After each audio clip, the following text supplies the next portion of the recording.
IVM.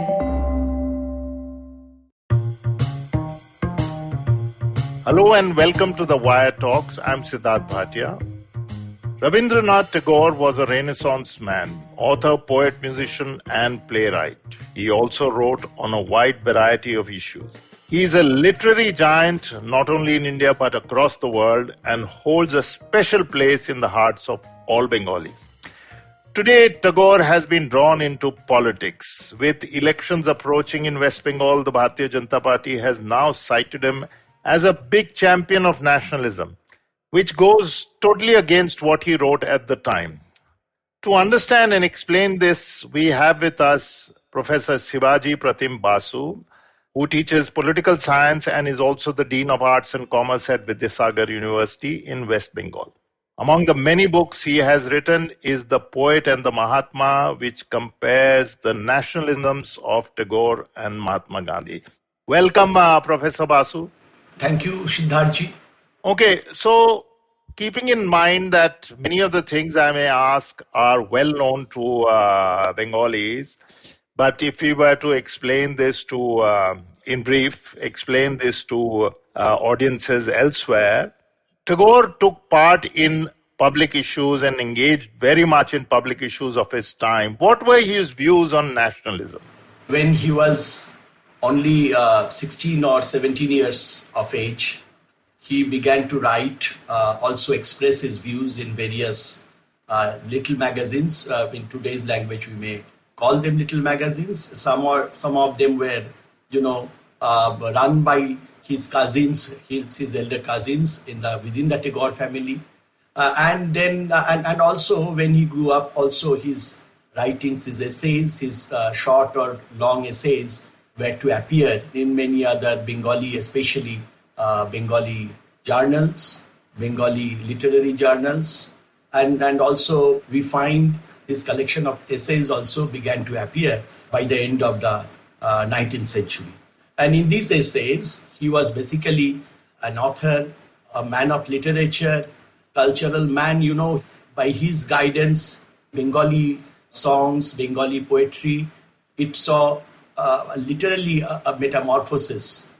So he did all these things. He wrote on aesthetics, but he also, from the very beginning, he was also a very conscious person, conscious about his surroundings, his society, and his country, his province. At that time it was called province, Bengal presidency, and India as such. He was conscious about his surroundings, and also about his consciousness also went beyond the boundaries of India, and he expressed his feelings. And at that time, when he was born in 1861, and after that, and when he grew up, patriotism was there. Always patriotism was there. But this nationalism, this kind of nationalism, came especially in the 19th century India from the West. So at that time, anything went by national. At that time, a man was there called Nabagopal Mitra, and he did everything in the name of quote-unquote national. And national fair, national circus, national, everything national theatre. And people used to jokingly call him National Nabagopal. So that kind of nationalism was there. But Tagore, from the very beginning, he was a middle roader, rather. He was opposed to what later the extremists called the politics of mendicancy, that you only appeal, you don't protest with force. So he opposed to that, and he was opposed to that, and also opposed to this hyperbolic kind of nationalists. By the turn of 1880s, 1890s, there was also a kind of Hindu nationalism, rise of Hindu nationalism, following some of the works of Bankim Chandra there, and a kind of Hindu, but not today's Hindu nationalism as we find Hindu nationalism now. That Hindutva, it was not a kind of Hindutva Vadi nationalism. It's influence from the Orientalist scholars in Bengal who talked about the ancient India, the old India, the golden India, that kind of. But Tagore, one thing is clear, Tagore never thought that quote-unquote nationalism, he thought patriotism is here. Well, but nationalism is something foreign. It came from outside. It's not from within. Nationalism as theory, as practice, as a system of thought, as a system of practice, it came from outside. You mentioned the rising Hindu-ness. We won't call it Hindutva, but the feeling that was being provoked by writers like Bankim Chandra. And of course, Bankim Chandra is a great hero today to supporters of Hindutva, especially because of his novel Anand Mat, but also the song and everything. But it was clear even by those days that religion as a basis for nationhood was not something that Tagore was very much in favor of. Am I right in judging that? Absolutely. He was never in favor of that kind of religion-based nationalism. But for him, even Hindu, the word Hindu, there are many, we can identify at least 4 phases of Tagore's nationalism. It's not as if that something he thought in 1890s that continued till his death. It's not the case. We find an evolution of his thought. And from 1890s to 1905, just after partition of Bengal movement, that is Swadeshi movement, for 15-16 years, there was a proximity with the Bengali nationalists, the Congress nationalists. But there also, he maintained his special position, even in the heydays of Bengali nationalism, which found its zenith between 1905, by the beginning of the century, when Lord Curzon pronounced that Bengal will be divided, and then there was movement called anti-partition movement and Swadeshi movement, where every nationalist of India, of other parts, especially from Maharashtra and other people, they also joined. And the extremist part of Congress that came forward to take this opportunity. And also Tagore at that time took a prominent role, especially as a cultural ambassador of Bengal. He took a very prominent role. But after some time, there was disenchantment, if I may say. Now, this is something that you're telling us, but which is completely instinctively understood by every Bengali, especially those who have read Tagore with a little bit more seriousness, but even otherwise. And Hindu nationalism has a small place in the Bengali mind, but it has never been a political expression. It has never found a political expression. Is that so? Absolutely not. Absolutely not, sir. Absolutely not. Even in Bankim, what we find, it was a kind of a cultural expression rather than a political expression.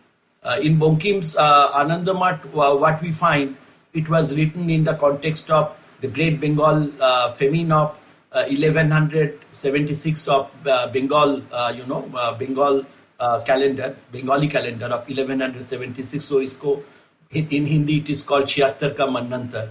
In this background, this Anandamat was written, and there was depiction of 3 mothers: mother as she was, mother as she is now, and mother that she will be.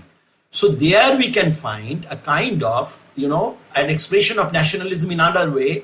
As Ernest Renan has said, that nationalism tries to connect you with your golden past and also to your golden future. So you want to just overcome the past, where you don't find all these things which is not good, which is full of bad things also. So mother that will be. So in this novel, Bankim wrote this, it was not a song, it's a Sam-like, PSL, Sam-like, bars, Vande Mataram. It's almost half Sanskritized, so everybody can understand what he is saying, most of them. Interesting thing, it was not lyric, it was only lyrics. Musically, it was not composed. At some conference, by the beginning of the century, I think, in Provincial Congress, it was Tagore and Sarala Devi Chaudhuri who composed this song as a song. It was earlier, it was not sang. This song was not sang anywhere. It was just a poetry kind of. I found this bit of insight, very, very ironical, in fact, because now that one sees it, and I'm sitting far away from Bengal at the moment. May I add here something, Siddharth? Yeah. Irony is that when Subhash Chandra Bose was the Congress president, and the Muslims of India, they were patriot Muslims, but they said that this is a hymn-like, composition where there is an image of Mother Durga, Tvang hi Durga Dasapraharana Dharini. So that line is there. So Tvang hi Durga Dasapraharana Dharini is the image of Durga. So Durga, how we can worship Durga? So there was a change. So Congress changed its anthem, and it was replaced by Jana Gana Mana. It was written by Tagore. So you pointed out the irony, and as I said, it's a matter of great insight to listeners elsewhere. But Professor, what has changed that I'm sitting far away, so I should not make too general a remark, but what has changed in terms of kind of Hindutva consciousness creeping into the Bengali landscape, and also which provides some fertile ground to parties like the BJP to come and talk about these things? Has anything changed? Yes, many things have changed. We cannot earlier, in just 10, 15 years, we have not seen the kind of Ram Navami processions that are taking place here and there, especially in districts. We have not seen, the deities like Hanuman or Bajrangi here and there. And people are also, Bengalis are, chanting Hanuman Chalisa. So that is something new to us. That is something new. Who knows Bengali very well, he will find that it is so that kind of culture was not here. Now we find this even in Bengal.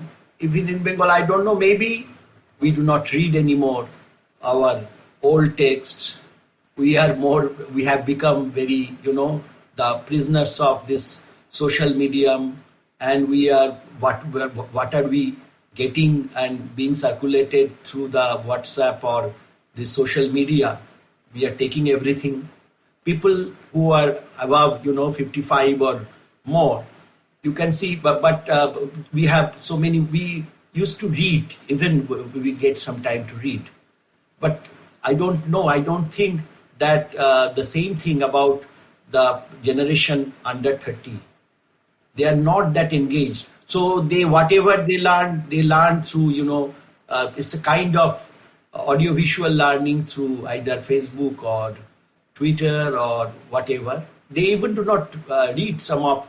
I have found very sadly that I also write columns in papers like Anand Bazar regularly, post-edit columns. People say, "Sir, I have seen your article. So how did you find it?"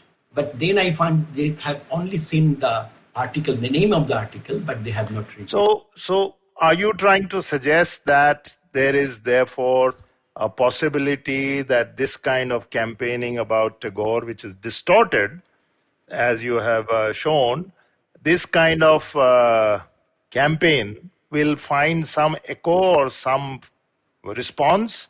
And do you think that it could have a political expression? Yes, it may. It is that they are getting also some political expressions. For example, they are exploiting. Swami Vivekananda wrote greatly about Muslims, the problems of Indian Muslims, the Muslim cultivators of Bengal especially. But what they have picked up, they are picking up the lines that suit them. Like he has this very, very inspiring kind of text. But one line is Shagorbe bolo ami Hindu. Shagorbe bolo iska do Hindi is garb se kaho hum Hindu hai. So this line was picked up, not the entire text, where he said, Muchi, Mathod, the cobblers, the sweepers are your blood, your brother. So you don't quote that line, you only quote the line that suits you. So this is very dangerous. And also, as I was telling, there was a period, of course, between 1890s to 1905 to 7. At that time, there was a rise of Bengali nationalism, which was almost, rather, the involvement of Hindus was more than the involvement of the Muslim. And Tagore also written on this movement of nationalism and the complexities, everything, in 2 or 3 of his novels, like Gora, and also Ghore Baire, and The Home and the World, and also 4 chapters, Char Adhyay. So there also he criticized this period. But at that time, when he was involved, you cannot judge your time sitting in your time. So he was involved. He was very aggrieved by Curzon's decision, and so he joined that kind of culturally he joined. He wrote many patriotic songs, almost 100 within 3-4 months he composed, and most of these songs are very immortal songs. So he did this. He led the procession on the day with Raksha Bandhan kind of plan on 16th October 1905, when Bengal was divided. They had a Ganga bath, and then they were giving Rakhi to everyone, and that kind of thing. He was involved, but soon he was disenchanted. Tell me, again, to talk about the current situation, there is also, at the same time, I read, we have been reading that the Vice Chancellor of Shantiniketan says that Tagore is a outsider or something on those lines. So really, you find Tagore being either appropriated wrongly or being assaulted. And is it possible that this might sow doubt or shake the preeminent position of the man, the giant that he was, in the Bengali mind?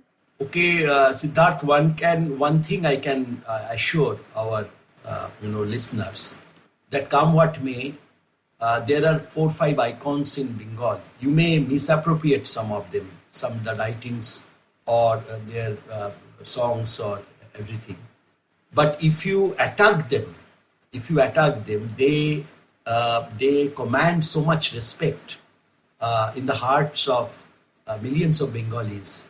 It will be very difficult for them, especially what you have named the Vice Chancellor, Professor Bidyut Chakraborty, what he has done, he has said outsider. There was nobody at that time, so what outsider? It was an empty, barren land bought by his father, Tagore's father, Devendranath Tagore, for his upasana. They were Brahmos, mind it.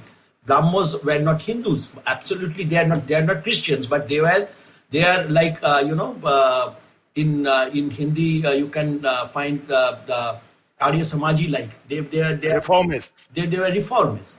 So in fact they do not believe in idolatry. They only worship Om. There is only Om in their chapel, in their church, or whatever, in their Upasana Griha, or Brahmo Samaj as they call it. So you cannot insult a man like Tagore or Tagore. So Tagore has what Ezra Pound has said, that Tagore sang Bengal into nationalism. So that kind of expression, people know the importance of Tagore, the value of Tagore. He, upheld the culture, not only of culture of Bengal, but at that time the culture of India in the committee, before the Committee of the Nations, before the literary world, when he won the Nobel Prize for Literature for the first time, first Asian. So how can we forget that? Well, maybe the younger generation, they are not reading Tagore much. But if you, if you attack Tagore, if you assault Tagore like this, that will, of course, will have, I presume, will have a reverse effect in the voting possibilities of a particular party. But yet, attacks is on one side, but yet no less a person that Prime Minister Modi has invoked Tagore in terms of his implying that he was somebody who, I know that you have addressed this issue, but implying that he is very relevant to the Hindutva cause. He has not actually used those words, but the implications of some of the things he said could be argued to be saying that. Yes, but you have to read those things in its proper context, and nowhere, even you can pick up something from Tagore to show that he is a kind of, he said good things about Hindu civilization and Hindu things, but he never attacked other religions. Even in those brief times of 15, 16, 17 years, 15 to 17 years. As I have already mentioned, this began with 1890s and ended with 1906-7, just after when the Bangabhango Andolon, the anti-partition of Bengal movement was on the peak. Tell me one thing, that do you think that there is a blowback or will be a blowback or a strong response from the Bengali intelligentsia, the middle classes, just Bengalis in general, to this misappropriation? You mentioned, for example, a while ago that, it could have an adverse reaction electorally, but do you think that there is a blowback? Yes, of course. Even the sympathizers of the Bharatiya Janata Party, which has grown somehow in Bengal, even within intelligentsia, they do not like this idea. Bengali intelligentsia, they are very rooted in their literary traditions which started from Ishwar Chandra Vidyasagar, then Bankim Chandra, then Tagore, and then series of I can name series of other authors. So there is a tradition. So there is a very rich literary tradition in Bengal, which has been, of course, recognized by the world. That there is many authors I can name, even in the modern. People know about, not only Sharat Chandra Chattopadhyay. I can name of Mahasweta Devi, who is very and people like Gayatri Chakraborty Spivak had written and translated books of Mahasweta Devi, and which has been received very well by even the foreign readers. So it will of course, and even if they misappropriate, the people who do not like that can just refer to one book written by Tagore in 1916, Nationalism. Please go and read that, where he said nationalism is a menace. Yeah. So this is something, though, I must confess that given the state of the media today, this alternate point of view, I'm glad that you have brought this to our attention. This alternate point of view does not get across outside. Sitting from a distance, when I view it, I read and only get this one point of view that, Tagore is being attacked. But it's like really piqued my curiosity to understand this. So in sum total, you are saying that, yes, this is going on, but it is wrong. It is misappropriating the man. It is misrepresenting him, misquoting him, and that it will not have any kind of value or impact. No, if you misappropriate Tagore, there will be only adverse effects. If you misappropriate, if you insult, if you express derogatory words, if you use derogatory comments towards Tagore, then it is sure. What I want to point out, that even in his thought of nationalism, in his thought, there was an evolution. He was not a nationalist in the sense we understand nationalism is. First, for him, the people around him, the people rooted in the countryside, they are, he was more concerned about them, their culture, and even when what was being depicted as the national, as his face, which we can say, which we can define as his, although very brief stint, but it was about a decade and a half connection with Tagore's nationalism. What happened between 1890s and 1905, 1906 and 7. After that, what we find that there was also a departure from that point of view to with the outbreak of, when we find the outbreak of First World War, that he turned First World War as a fight between Western nations, So at that time also, and in many, even in previous essays, he defined that India is basically, see, he defined everything in terms of civilization. So India is a civilization, Orient is a civilization. So this civilization is basically society-based, Samaj Nirbhar, Samaj Kendrik, Samaj Nirbhar, or society-based civilization. Whereas the West is always state-based or nation-based civilization. So what is the difference? Difference is, even if what has happened before the coming of the British, what happened? Some kings or nawabs or badshahs, they ruled in Delhi or in some capital places, but the society remained untouched. Society has its own autonomy. Society was autonomous in India, but in West it was not.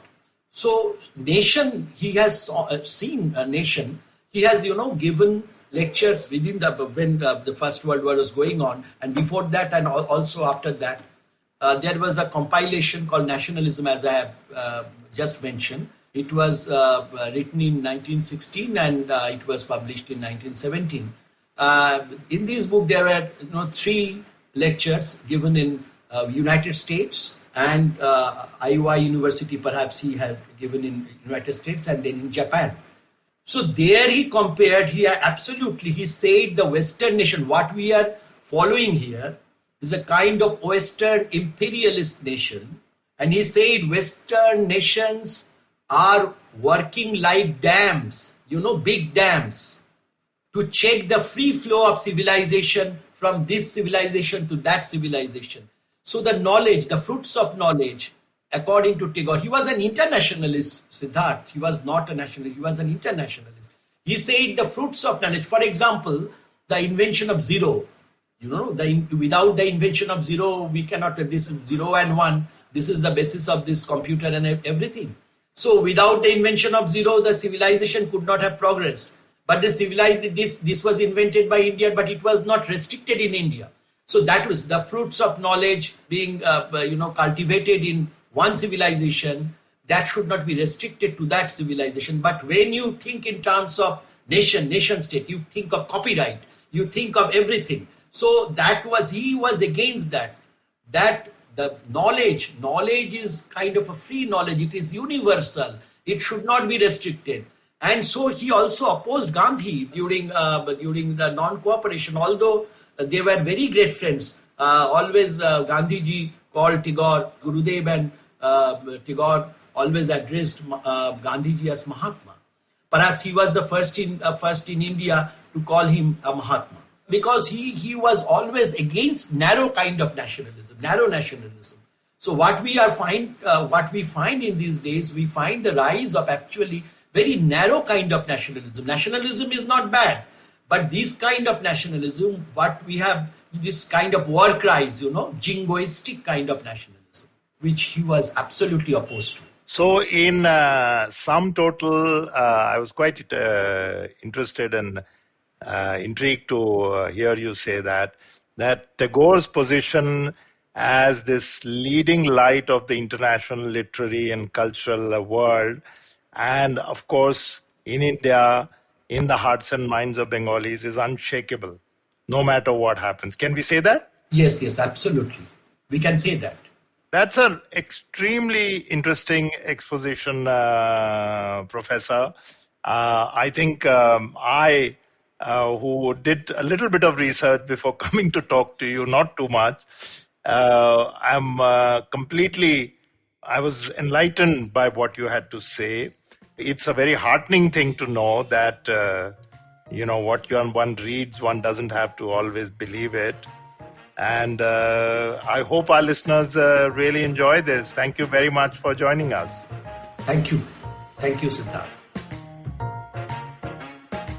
You can check out this podcast and other interesting ones on the Wire website, the IVM podcast website, app, or wherever else that you get your podcasts. Goodbye from me, Siddharth Bhatia, and the Wire Talks podcast team. I hope you enjoyed that show. If you aren't following us on social media, please do. We're IVM Podcasts on Twitter, Facebook, and Instagram. I'd like to thank the sponsors on the network this week, Storytel and The Whole Truth Foods. Thank you for supporting us. So a great bunch of episodes this week. First, let me tell you about The Note with Maruk Inayat. It was featuring Asaduddin Owaisi. She spoke to the AIMIM leader to understand what the Indian Muslim voter wants and how his party is any different from the BJP. On Advertising is Dead, Varun spoke with Malika Sadani. Malika is the founder and CEO of the Moms Company. They discussed the science of motherhood.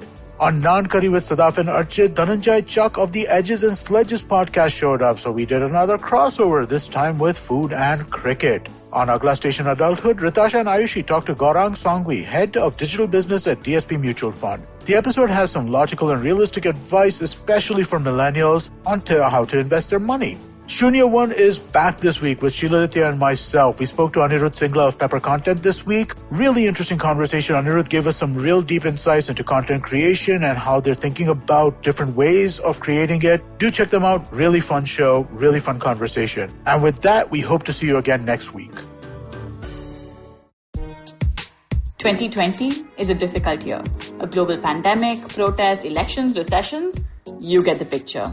What we need is a space where we can have nuanced discussions about global affairs and foreign policy. That's where I come in. My name is Hamsini Hariharan and I host the States of Anarchy podcast. Every second Tuesday, I speak to experts in the field of international relations to make a little more sense of the world. So join me on the IVM podcast app, website, or wherever you're listening to me right now.